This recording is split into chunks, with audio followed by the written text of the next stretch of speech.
Qual o padrão de culto? Qual é o culto? E o que é culto? O que nós temos oferecido para Ele? Será que nós temos esperado todos os domingos para vir aqui, para reunir nesse lugar, e que agora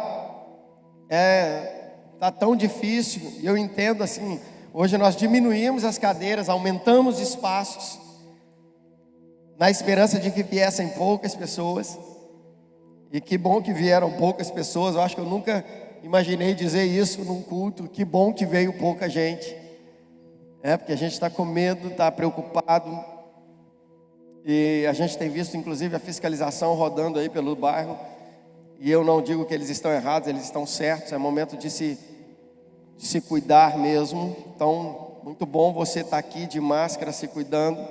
Muito bom você ter ficado em casa, entendido isso e participado, e está participando da nossa reunião. Mas eu quero confrontar você nessa noite, nesse sentido. Qual é o culto que você tem oferecido? Qual é o padrão de culto? Como que é essa ideia de culto para você? Eu me lembro de uma palavra que nós ouvimos, e o Júlio ministrou algumas vezes aqui sobre a relação do culto com o meu trabalho, com o meu serviço, e que o meu dia a dia, no meu trabalho, que o meu dia a dia, naquilo que eu estou fazendo comumente é o meu culto. Mas quando a gente pensa numa reunião solene, quando a gente pensa numa reunião para adoração, para louvor, para estarmos aqui, qual é o padrão de culto que nós temos oferecido para Ele? Por que você resolveu vir aqui nessa noite, mesmo em meio a essa pandemia? E aí eu queria que você refletisse sobre isso. Por quê? Porque esse tempo é um tempo que Deus está nos ensinando coisas novas. Eu acredito que nesse tempo Deus está nos provando naquilo que a gente achava que sabia. Ele está nos provando naquilo que a gente achava que vivia nele. E Ele está nos provando se realmente estamos a fim de oferecer-lhe culto ou não.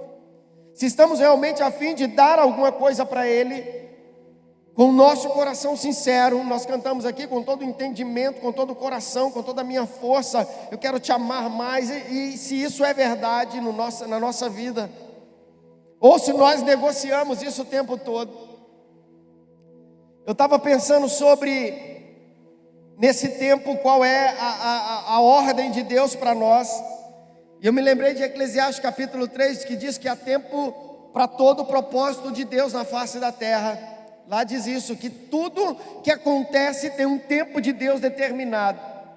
Mas se não me falha a memória, no último curso que eu participei, online, como é que é o nome do curso lá, Karine? Você participou também, no sábado de manhã? Igreja Paixão Contagiante, isso. E em uma das ministrações, o pastor, ele falava sobre o tempo, e ele disse, olha, Eclesiastes diz que há tempo para todas as coisas. Se não me engano, são 28 tempos que estão escritos lá, se eu não estiver enganado. Mas lá não fala que é tempo de desistir, ou que há um tempo de desanimar. Em momento algum você vai dizer Deus dizendo assim, olha, tem tempo de você estar forte, tá cheio de força, de garra, de vontade, mas tem tempo que você tem que desistir, que você tem que desanimar. Não.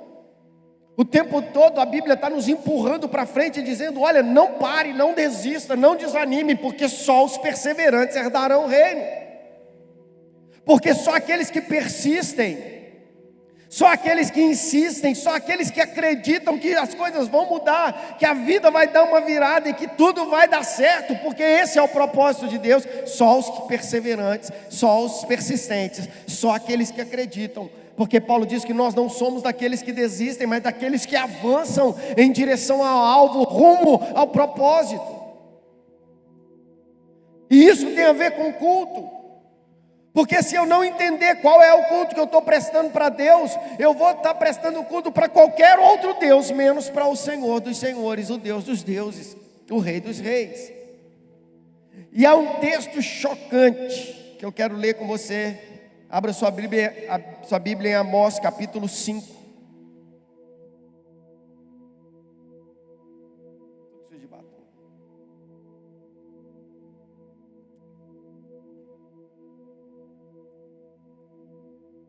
Desse jeito. Amós capítulo 5.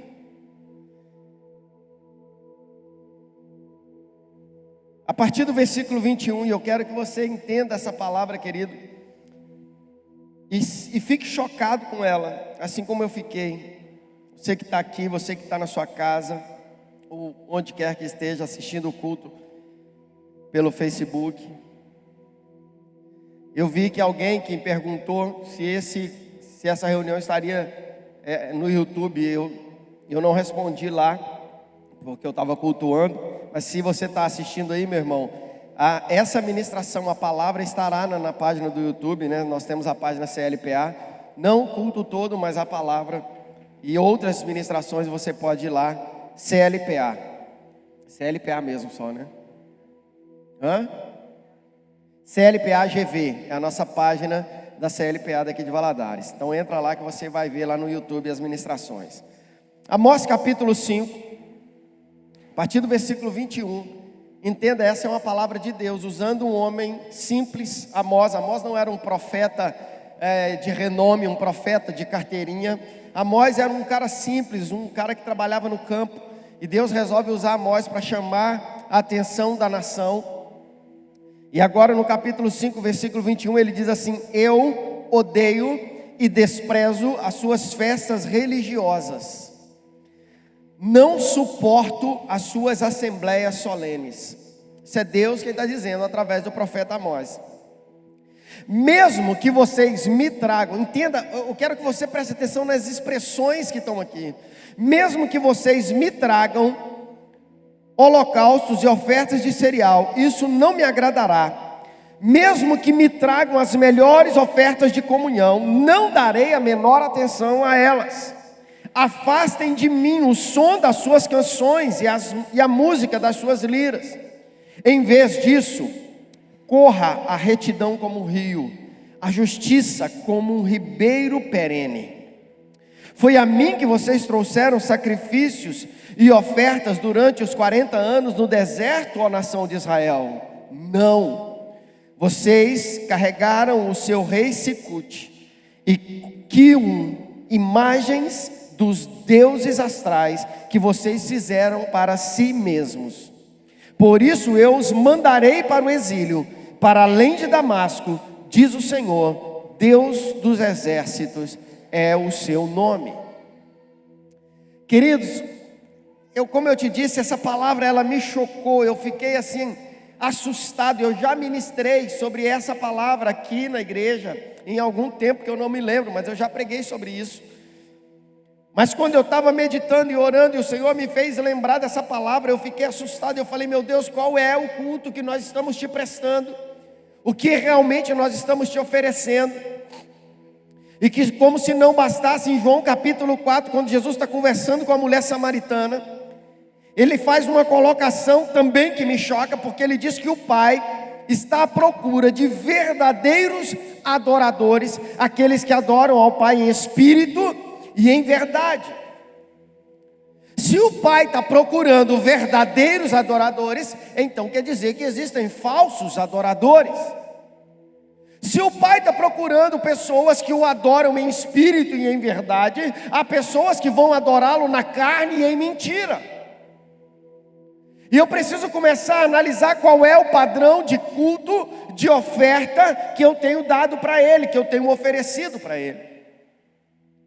E nessa noite eu queria te trazer, um choque de realidade para que você entendesse que cultuar o Senhor não é estar aqui domingo à noite. Sim, eu estava ali na hora da ministração do louvor, e eu estava sentindo a presença de Deus, e eu disse para ele: Senhor, que bom, mas eu quero continuar sentindo isso também todos os momentos da minha vida, não só lá no meu quarto, quando eu estiver a sós com você, mas em todos os momentos, quando eu estiver andando pela rua, sentado à mesa com a minha família na hora das refeições, eu preciso saber que o Senhor está aqui. E quando eu mantenho um padrão de culto, e quando a minha vida ela é relativa a cultuar, ela é direcionada a cultuar ao Senhor, isso passa a ser muito comum, e eu começo a viver uma vida de culto o tempo todo. E quando eu leio Amós profetizando de uma forma tão dura contra a nação de Israel. Quando eu vejo Amós profetizando de forma tão dura contra os louvores, as músicas cantadas em Samaria. Quando eu vejo Amós sendo usado pelo Senhor para dizer essas palavras tão duras a um povo que carregava sobre si a ideia de ter um Deus poderoso só deles, que o Senhor os havia escolhido como a única nação. Isso me choca, porque muitas vezes esse é o sentimento que nós temos, e nós somos tão tomados por um sentimento de que nós somos os certos, que nós estamos corretos, que tudo que... E aí a gente esquece que muitas vezes nós estamos no caminho contrário ao caminho do Senhor. A Bíblia diz que a soberba, o orgulho precede a queda. E tem muitos que estão caindo porque acharam que eram os bambambãs da história. Jesus, ele contou uma parábola de 2 homens que entraram no templo para adorar. E um sentou na primeira fileira e levantava as mãos dizendo: eu sou um fiel ao Senhor, tenho servido ao Senhor com toda a minha vida, com toda a minha história. Eu entrego os meus dízimos, devolvo certinho, na época certa, no tempo certo. Eu ofereço as minhas ofertas de cereais, as minhas ofertas de holocausto, eu ofereço tudo, eu dou tudo. De Jesus, que aquele homem ainda olhou para trás e falou: eu não sou como aquele que está lá atrás. E a Bíblia diz que aquele que estava lá atrás estava dizendo: Senhor, eu não sou digno nem mesmo de levantar a minha cabeça e olhar para você. Eu não sou digno nem de mencionar o teu nome. Querido, eu falei alguns domingos atrás com vocês aqui que nós precisamos reconhecer quem é o Deus que nós servimos, quem é o Deus e qual é o Deus que nós estamos buscando, quem é esse Senhor que nós reverenciamos na nossa vida. E quando a gente começa a entender quem Ele é, nós começamos a entender que nós precisamos manter um padrão de vida reverencial nele, para Ele, com Ele, dele. Eu preciso estar nele o tempo todo, eu preciso entender quem Ele é e respeitá-lo, o temor do Senhor, ou seja, o respeito a Ele, é o princípio da sabedoria. E muitas vezes nós pecamos, erramos, porque estamos oferecendo algo que não é do agrado do Senhor. O texto que nós lemos, o próprio Deus está dizendo que rejeita as reuniões solenes, as festas religiosas que eles fazem. Eu não sei você, mas eu fiquei imaginando, e nem sei se eu posso imaginar isso, Deus chegando aqui agora e dizendo para mim, para você, que o que nós estamos fazendo aqui, Ele não está nem aí. Olha, David, a música que você cantou aí para mim não me serve, não me tocou, não falou nada ao meu coração. Olha, David, a oferta que você trouxe, olha, a pessoa, se Deus virasse para você e dissesse algo desse tipo, como você reagiria, como você se comportaria diante dele? Senhor, mas em teu nome eu profetizei, em teu nome eu falei em outras línguas, eu orei, pessoas foram curadas, eu ministrei louvores, eu preguei várias vezes nos cultos. Senhor, eu perdi a conta de quantos sermões eu preguei, eu perdi a conta de quantas almas eu salvei, eu resgatei do mundo para o Senhor. Apartai de mim, maldito, eu não te conheço. Eu não tenho um relacionamento com você, eu não sei quem você é. Você nunca me deu nada, você achou que estava dando para mim, mas você estava dando para si mesmo. Você achou que estava tocando para mim, cantando para mim, pregando para mim, mas você estava fazendo isso para você mesmo. É isso que ele está dizendo para a nação de Israel: olha, vocês trouxeram para mim ofertas e holocaustos, mas não foram para mim, eu não as recebi. Não tinha nada a ver comigo.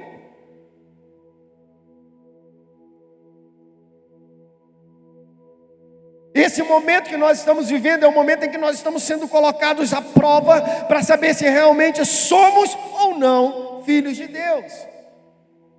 Se realmente a nossa vida está nele ou não. Se realmente depois que tudo voltar, não vai voltar, né? Nunca mais vai ser como antes. Mas quando as coisas começarem a acontecer, liberarem os cultos, a gente vê novamente a igreja, o prédio da igreja, o lugar de reunião lotado. Será que a gente vai continuar mantendo um padrão de vida em Deus.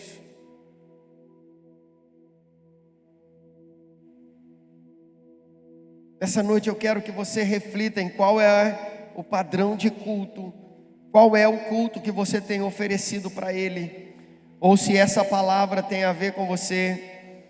No versículo 21, Deus ele diz: eu odeio e desprezo as reuniões religiosas de vocês. Quando eu olho para o Senhor, eu fico, às vezes eu me pego em crise, porque eu vejo um Deus tão preocupado com os detalhes. Eu vejo um Deus que quando pede a construção de um tabernáculo, Ele dá as medidas exatas de tudo o que precisava ser feito. E assim foi feito, conforme Deus determinou que fosse feito. Mas depois eu vejo esse mesmo Deus desejando a restauração do tabernáculo de Davi, e não daquele que Ele deu todas as medidas complexas como eram. Ao mesmo tempo que eu vejo um Deus preocupado com detalhes da forma, com que tipo de roupa o David vai ao culto, porque a gente precisa pensar sobre essas coisas, queridos. Eu estou indo para cultuar o Senhor, então como eu vou, como eu me comporto?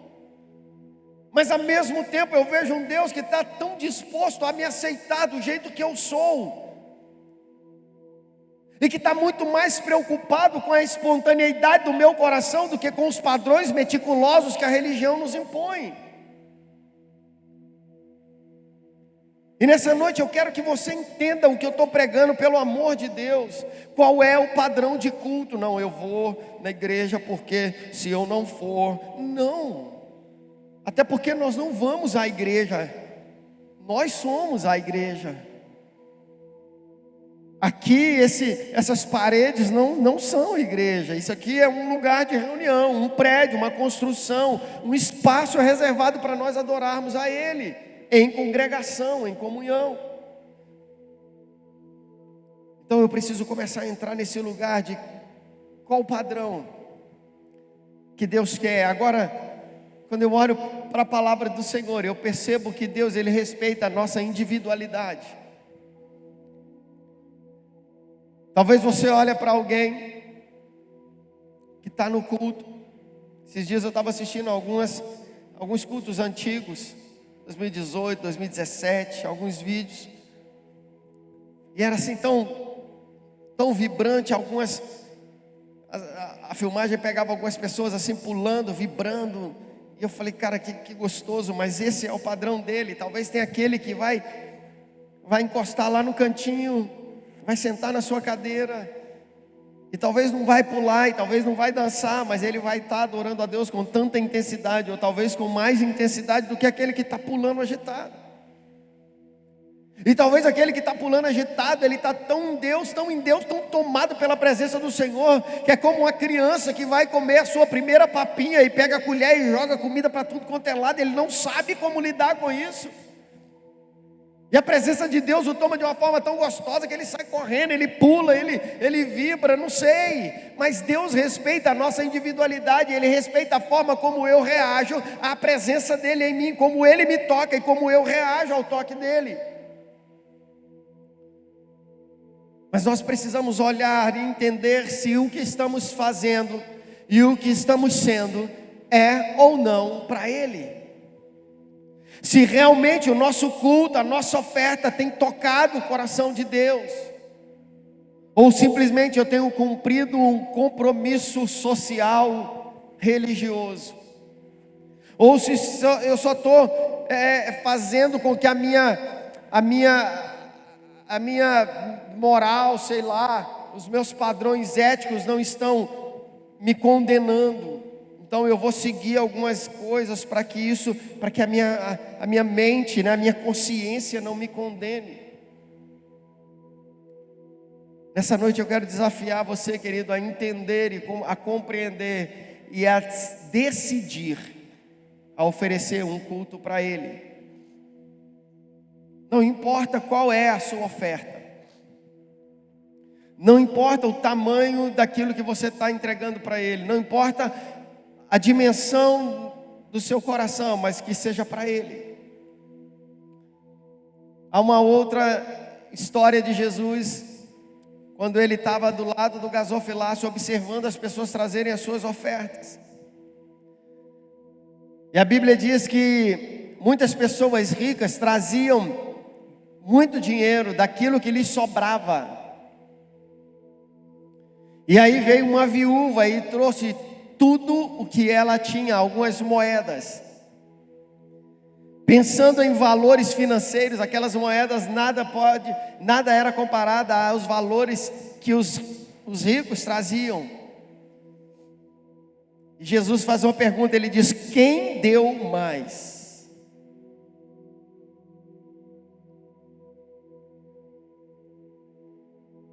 O valor para ele é aquilo que está proposto no meu coração. O valor para ele é aquilo que eu ofereço de todo o meu coração. Eu não sei se você conseguiu mensurar a dimensão das músicas que nós cantamos hoje aqui.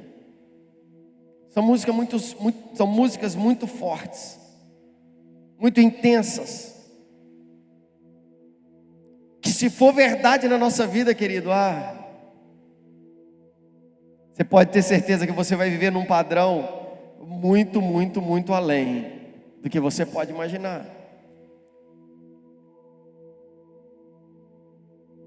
Coloca para mim, Milena, por favor, aquela parte que fala que se for preciso, eu acho que até faltou uma parte nessa música. Se for preciso, eu chorarei de novo, eu sangrarei de novo. A outra parte fala: eu renunciarei de novo. O que mais que fala? Consagrarei de novo. Essa semana a palavra consagração, ela me pegou de uma forma muito tremenda, porque estar consagrado, ser consagrado a Ele é uma coisa muito tremenda, é ser totalmente separado para Ele, para o uso dEle. E aí eu estou cantando: se for preciso eu chorarei de novo, se for preciso, e eu desafio você, será que isso é verdade? Qual a perda que você teve recentemente por causa do nome de Jesus e que você é capaz de dizer: não, se for preciso eu perderia de novo? Qual a dor que você sentiu recentemente por causa do nome de Jesus e você é capaz de dizer: não, se for preciso eu tenho essa dor de novo? Qual a renúncia que você fez nos últimos tempos por causa de Jesus? Porque entenda, não é por causa de igreja, denominação, não é por causa da sua religião, é por causa de Jesus. Tem muita gente que confunde, acha que está sendo perseguido por causa de Jesus, mas está sendo perseguido por causa dos padrões religiosos que vive. Não, por causa de Jesus. Por causa do nome dele. Bem-aventurados sois vós, quando vos perseguides por causa do meu nome.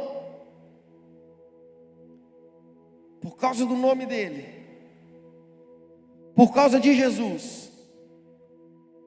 Você renunciaria de novo? E aí tem uma parte que fala que conforme eu vou morrendo, você vai vivendo em mim. Já contei para vocês do culto que eu participei, que o pastor pegou a palavra, e a primeira palavra que ele disse foi: bem-vindo ao seu culto fúnebre.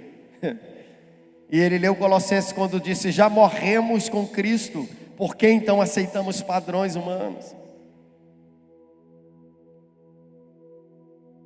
Eu queria que você analisasse isso nessa noite, querido. Qual é o padrão que você tem vivido para Ele?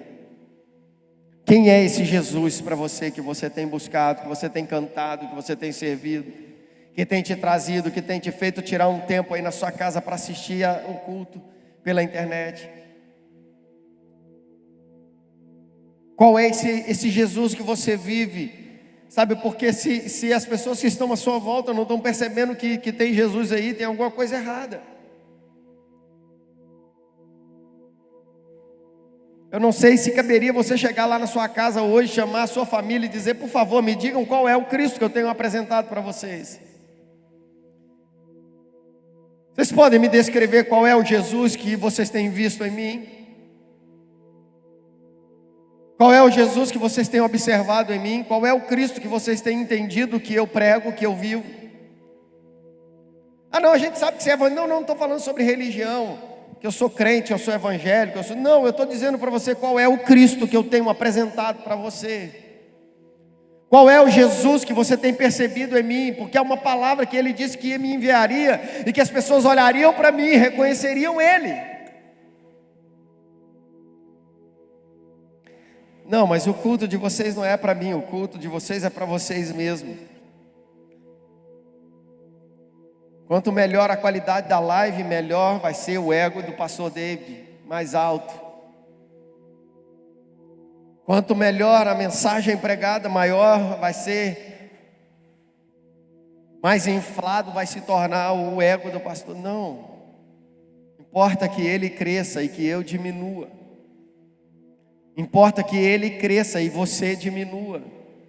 Importa que o nome dele, esse tempo é um tempo em que nós precisamos declarar o nome de Jesus o tempo todo, para que as pessoas saibam quem é Jesus. Há um momento em que os discípulos estão no barco, e a Bíblia diz que o vento começa a soprar, e o barco começa a balançar, e eles começam a ficar assustados. E eles acordam, Jesus estava dormindo, e eles acordam Jesus, e a Bíblia diz que Jesus dá uma palavra de ordem, e o vento para, a tempestade cessa, e eles perguntam: quem é esse? Que até o vento e o mar lhe obedecem. Quem é esse? Nós precisamos saber quem Ele é. E quem sabe, reconhecendo e sabendo quem Ele é agora, nesse momento para nós, não aconteça algo tão surpreendente que a gente olha e fala: uau! Quem é esse? Eu não sabia dessa característica dele. Eu o conhecia tanto, mas eu não sabia também que ele era capaz de fazer isso. Quero dizer para você que eu continuo acreditando que Jesus é o Senhor sobre todas as coisas, que Ele governa sobre terra e céus, que todo o poder foi lhe dado nos céus e na terra, que tudo o que acontece, acontece porque Ele determinou o tempo específico para todas as coisas, e que em breve, conforme declara a palavra do Senhor, Ele virá, e Ele se assentará no seu trono, e eu e você vamos reinar com Ele, como a palavra de Deus declara. E não será um reino tipo do Bolsonaro, vai ser um reino de justiça e equidade. Não vai ser um reino comparado ao reinado da rainha da Inglaterra ou do presidente dos Estados Unidos, não. É um reino de justiça e equidade. E eu e você precisamos aprender a viver em justiça e equidade, se é que nós queremos reinar com Ele. Esse é o tempo que Ele está nos treinando. É por isso que Ele disse: olha, quando vocês verem alguém passando fome, dê de comida. Se vocês verem alguém sentindo frio, vista essas pessoas. Algum necessitado, vai lá e ajude nas suas necessidades. Aqui tua mão esquerda, a tua mão direita fizer, que a esquerda não saiba.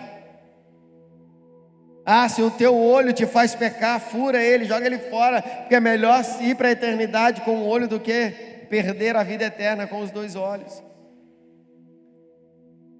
Eu e você precisamos começar a olhar para a Bíblia e entender quais são os padrões que Deus exige de nós, sabendo, mais uma vez eu digo, que Ele respeita a nossa individualidade. Me lembro de um garoto cego que Jesus curou, e antes dele curar aquele garoto, os discípulos perguntaram: mestre, quem foi que pecou? Ele ou seus pais? E ele disse: nem ele, nem os seus pais, mas essa enfermidade está nele, para que nele se manifeste a glória de Deus. Até para que a glória de Deus se manifeste na sua vida, há um tempo certo para isso. E domingo passado eu mencionei para vocês o que a Bíblia diz em Eclesiastes, que o sábio, ele sabe discernir o tempo e o juízo das coisas. Comece a entender o tempo e o juízo de todas as coisas. Comece a entender o que está acontecendo hoje, para que você entenda o que vai acontecer amanhã e não seja surpreendido. Comece a entender que Deus está nos mostrando qual é o verdadeiro culto a Ele. Lê lá Apocalipse. Eu já estou encerrando. Na visão de João, quando ele vê a nova Jerusalém, quando ele vê novos céus e nova terra, quando ele vê tudo novo, ele diz assim: olha, então eu procurei pelo tabernáculo e não encontrei. Eu procurei um lugar, um prédio, eu procurei a CLPA para eu ir lá cultuar com os irmãos e não encontrei.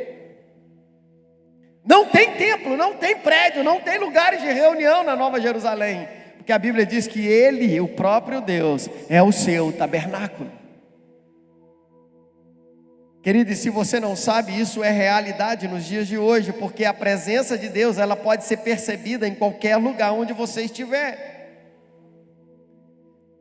A presença de Deus pode ser percebida dentro da sua casa, aqui dentro do prédio da CLPA, pode ser percebida lá na escola, lá no seu trabalho, na rua onde você está andando, qualquer lugar onde você estiver, você pode perceber. Ou seja, nós precisamos aprender a cultuá-lo em todos os lugares, em todo o tempo, porque Ele é o nosso tabernáculo. Ah não, isso só vai acontecer, nós estamos aqui para ser preparados para esse tempo. Então se prepare para aquilo que há de vir, querido. Comece a aprender a cultuar o Senhor como vida, com vida. A sua vida é um culto. Romanos capítulo 12.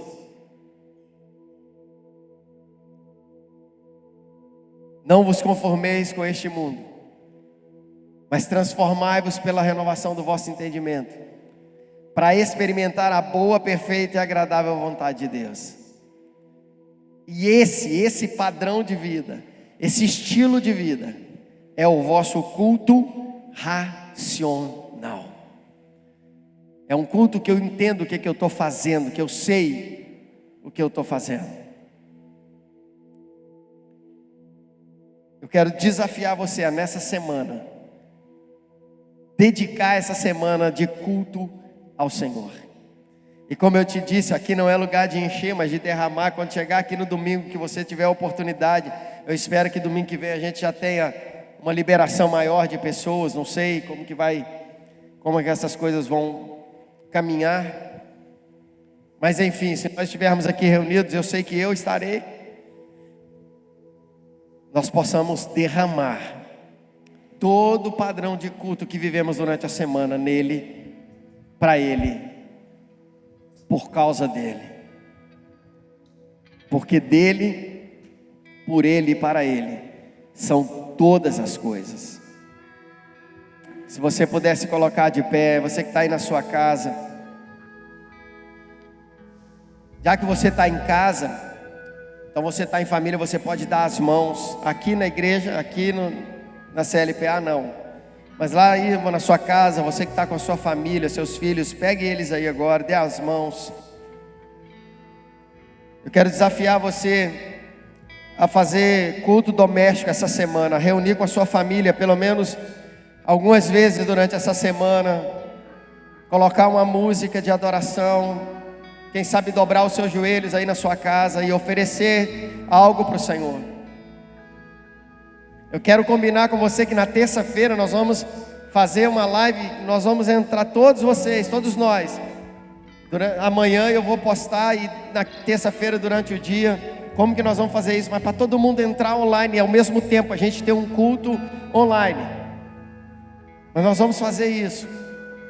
Eu lá na minha casa, você aí na sua, vocês que estão aqui lá na casa de vocês. Mas nós vamos aprender a cultuar e a viver uma vida de culto para Ele, por causa dEle, nele, só. A pegar o seu marido, a sua esposa, os seus filhos, os seus pais, seus irmãos e dizer: vamos oferecer algo para o Senhor aqui. A gente precisa viver para Ele. Feche os seus olhos.